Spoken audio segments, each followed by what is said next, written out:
because we're from a small town. Then we moved to the Metroplex in like Dallas-Fort Worth. I like it living there. I like it more than anywhere else I've ever lived, just being around like a lot of stuff. But being there for like that long, you forget what it's like being in a small town or like just away from everything. Like whenever you're driving through our hometown, like if you're driving past somebody and you have like make eye contact with them, you're gonna wave. Yeah. I did that. I was driving to Target from our house the other day, and I was driving, like, me and this person's, like, made eye contact, so I just, like, wave at them. They just gave me, like, the dirt, like, what are you doing? Like, did you just wave at me? Like, do you think I know you or something? I was like, damn, my bad. I was embarrassed. I was like, I'm never doing that again. Oh, I'm not saying it this time. Welcome back to the podcast, Rift Unscripted, episode 36. Yes? Yes, sir. Let's go. We got it. Hopefully you guys are doing well today, having a fantastic day, enjoying your lives, hopefully becoming the best version of themselves in whichever way that is, whether it's in health, wealth, or relationships. Honestly, I don't care. Focus on something. Be better today. Do better today. Whatever it is, right? While you're watching this, hopefully we can give you some value so you can be better. So continue to listen, continue to watch, because we're here to give you the value that you need to become the best. All right, guys? So we're just going to dive right into it, all right? Because really and truly, why waste your time? We're not here to waste your time. But one thing is that we are here every Monday and Friday. And so if you guys want to continue to listen to us, get ready, because every Monday and Friday we're here indefinitely. It's going to be indefinite. But I want to get right into it. Jump right into the deep end. All right, what we're talking about is location, right? In real estate, right? I'm a real estate agent, okay? And so I've been in it for 2 years actually now. So I guess I kind of have a little bit of, no, I don't have any experience really, but 2 years licensed agent in Texas. And the biggest thing that I've understood in those 2 years being an agent is the most important part of real estate is three things, all right? Can you guess them, Parker? You think you know what they are? I know the most important thing. What is it? Location. 3 times. Huh? Location. That is the most important thing, all right? So, location. Why? Why location? Why is that the most important thing? Because where you are located in the world, whether it doesn't have to be just the United States, it doesn't have to be Texas, where you located in the world is what's going to make you who you are, right? Because we talk about nature versus nurture, right? Nature is the person you were born as, but the nurture is how you were raised. You're raised by your community, by your friends, by your family, in a location. That location determines who you're going to be and the person who you are, right? In your near future or far future, right? Whatever it is. Nurture has a lot to do with it, which is location. And so in this day and age, I think we're starting to separate how important location is. Not only for your own self and your own growth in your own mind, but also in a business maybe that you want to create, in your job, in your wealth, in your family, whatever it is. Location is the most important thing for you to put yourself in or to understand, right? Truly down to the core. And who listened to a podcast? Who was it? I don't know who that was, honestly. I've never seen him before. You know, what? Wait, what? So I'd never seen him before until we were watching that. No. I don't know. I forgot who. Well, he was talking about whoever it was. Was talking about basically the hierarchy of need or of. Oh, that I thought you were talking about what we were watching earlier. That was Ben Shapiro. Oh, Ben Shapiro, right? Yeah. So what he was talking about is how important it is and how people get lost in the fact that their government and the federal government, people care more about Democrat, Republican, right? The nation care about more who the president is than they do who their mayor is, who their county commissioner is, right? Like they don't even go vote in those things. Whereas if it's the president, if you're voting on the president, oh my gosh, I have to vote. I have to make my point. I have to make it known that I love Biden. I have to make it known that I hate Trump or I love Trump. I hate Joe Biden. Right? All these things. You have to make it known. I got to make it known. But Joe Schmo, who's running for mayor, mayor Doesn't matter. Well, in reality, that directly affects your location and where you're at, right? Whereas the president doesn't affect the location where you're at, right? It's not as honed in. It's not like it's like the dartboard, right? You know, we throw the dartboard, the bullseye is the smallest target, and then you go out and you zoom out, and then you got like bigger target. Like to hit the dartboard is pretty damn easy. You just throw it, right? But to hit the bullseye, you gotta be focused in, dialed in, and throw it, right? Gotta hit in the right spot, and with location, it's similar, or the effect and the reach that the president has is kind of like the dartboard. Like he's not talking to a specific person. He's just throwing darts at the whole damn board. Whereas the mayor, he's a little bit more at that bullseye, where he's talking directly to you. Because there's not as many people that he has to talk to. The president's got to talk to 350 million people, 400 million people. Whereas the mayor, depending on how big your city is, may have to talk to a couple thousand people, you know? Some small towns, 10,000 people, that's all he's got to talk to. Yeah, I mean, the bigger you get, the less genuine it's going to be as well. Because, I mean, yeah, it's more generic. If the president's talking, he's going to have to first please his party, but then not say anything crazy enough to get him kicked out of office by the other party. Yeah. Which, I mean, but when it's your local mayor or somebody on your school board or even your parents, like that's what Ben Shapiro was saying. He was like, the levels are like blood, then your tribe, then your village, then whatever. Then this, obviously they wouldn't go along with that, but then it'd be like the state, then the nation, whatever. Okay. And like you were saying, people have it backwards now. Instead of caring about like, okay, me and my family are going to church every Sunday, or me and my family are doing this right, and then looking at, all right, we need to fix this stop sign down the road in our neighborhood or we need to put a stop sign here. Yeah. Instead of like worrying about those things that affect you every day, you're worried about what the Democrats are saying on the news and how it's going to affect. Warming. Yeah, exactly. Like the things that affect you the least are what you care about the most, because that's what's presented to you on TV every day. Yeah, and it's facts, because it is. It's like if someone dies at the stop sign, well, the president doesn't know that. Yeah. So he's not going to change stop sign, right? Whereas your local government, police force, you drove by that stop sign where there was a wreck. You saw it, and you saw the damage that was done. And then you see later on the news that, oh my gosh, someone died there. Well, that could have been you, right? And that directly affects your life pretty damn, pretty hard. Yeah, I think it's, honestly, what I think it is I think people, not secretly, but unknowingly, enjoy conflict. Like, I think the majority of people, like, they know, like, well, if I don't watch the news and know what's going on, then the other side's going to get ahead of me in knowledge, and then they're going to win the office, and they're going to have this and this. Then when they think about their local community, they're like, oh, there's no conflict here. Like, they'll figure it out, whatever. But when thinking about the nationwide stuff, they're like, oh, I have to be in it because I have to fight for my side, like, show our side of the story. But you don't have that with the local stuff. So I think it's just... It depends on where you go. But like, obviously there are local differences, like people wanting different things, but I don't think people know about those because they're more focused on the... Yeah. Well, and you know what I've found is maybe it's just our generation, right? Because I think of, like, my grandparents.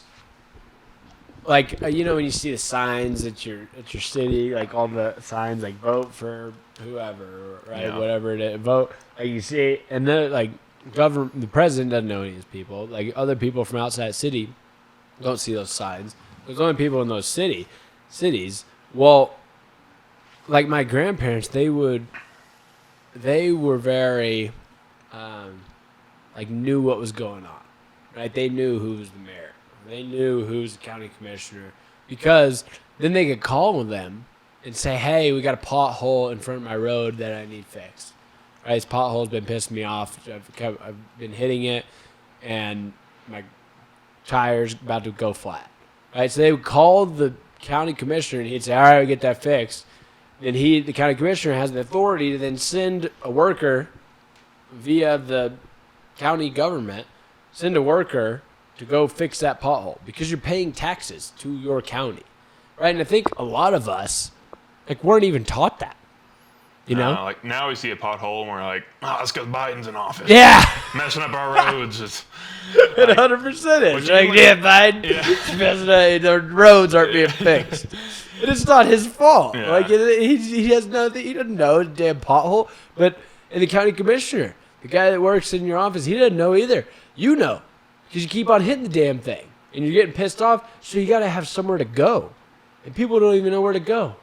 I didn't. I didn't know where to go. And my grandma told me. And she's like, yeah, you just call the county commissioner. I'm like, well, how, you just on speed dial? Like, how do you have a county commissioner's number? I don't know. You just call him. Yeah. You know who that is.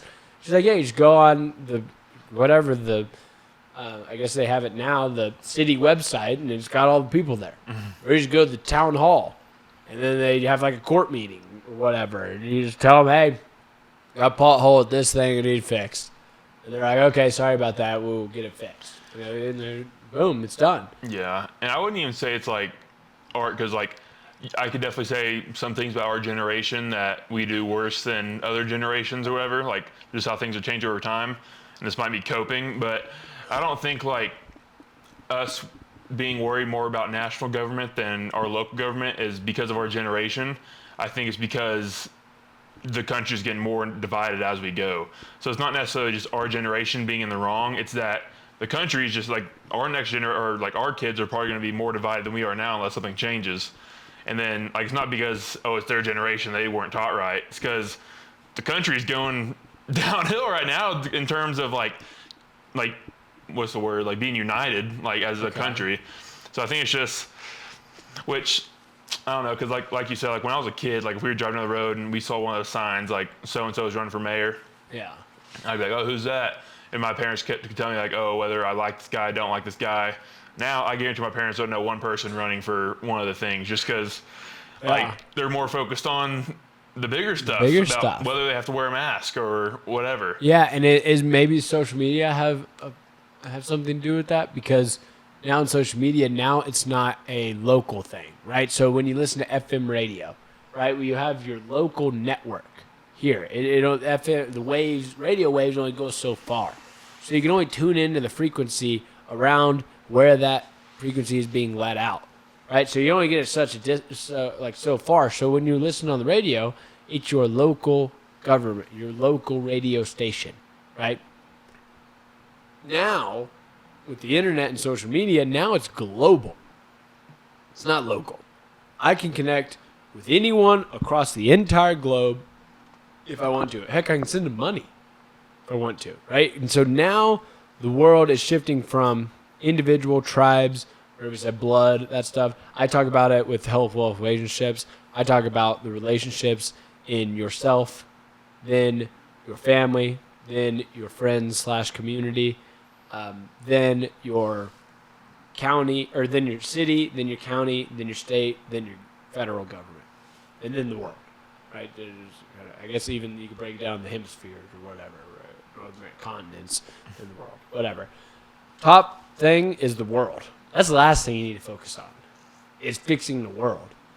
Because it comes down to, before you can fix anything else that goes on around the world, and before you can fix your family, you got to fix yourself, right? If I was, like, I'm a personal trainer, right? If I was fat and obese, and I got all this education and listened to podcasts and things, and I'm like, like that's some good information. I need to tell my family, because my dad's fat and obese, and I want him to lose weight. And so then I go, and I'm like, hey, Dad, you're fat and obese, so what I heard is you need to try this keto thing where you cut out all carbs, and all you do is just eat fats and protein. And this is the best way for you to lose weight. And he looks at me, and he's like, well, have you tried it? I'm like, no, I haven't tried it yet, but I saw it on podcasts, and this guy's healthy, the guy that was talking about it on there, and it looks like it's a good thing. And he has all these results and testimonials of things, and they achieved it through keto, and this is what you need to do. And he's like, well, then why haven't you done it? Right? Why haven't you fixed yourself? Why are you coming to me to tell me what I need to do when you are still fat and obese?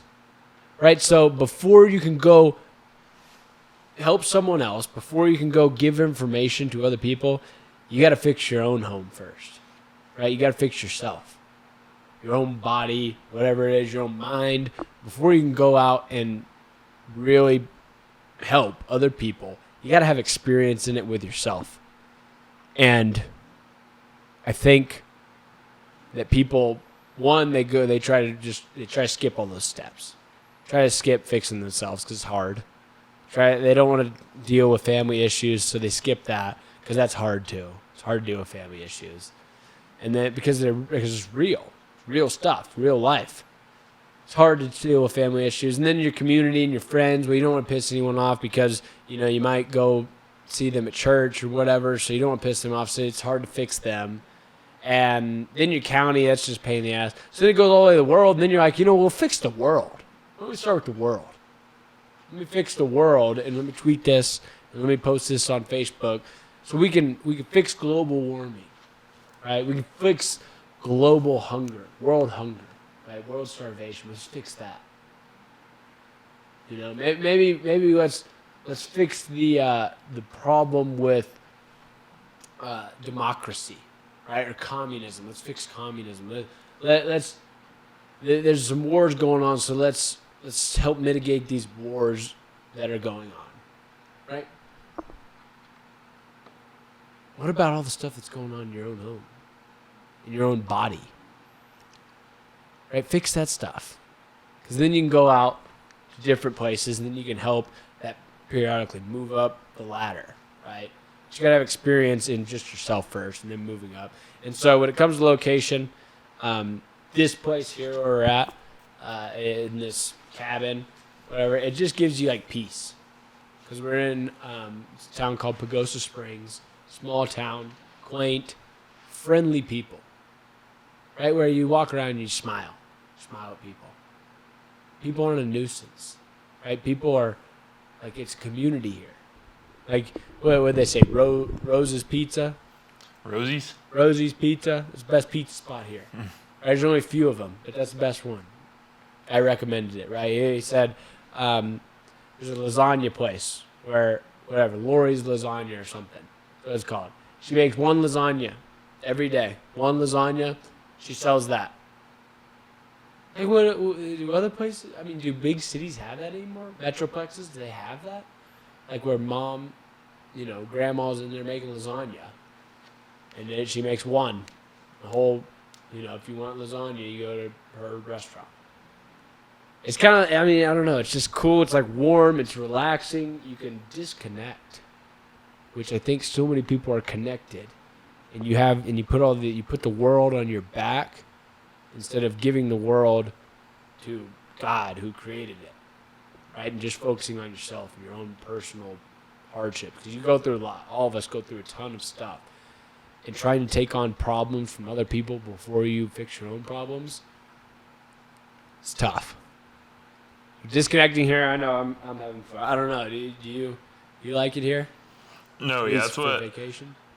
Like, because we're from a small town, obviously, and then we both went to school. Then we moved to the Metroplex in like Dallas Fort Worth. I like it living there. I like it more than anywhere else I've ever lived. Just being around like a lot of stuff. Yeah. But being there for like that long, you forget what it's like being in a small town or like just away from everything.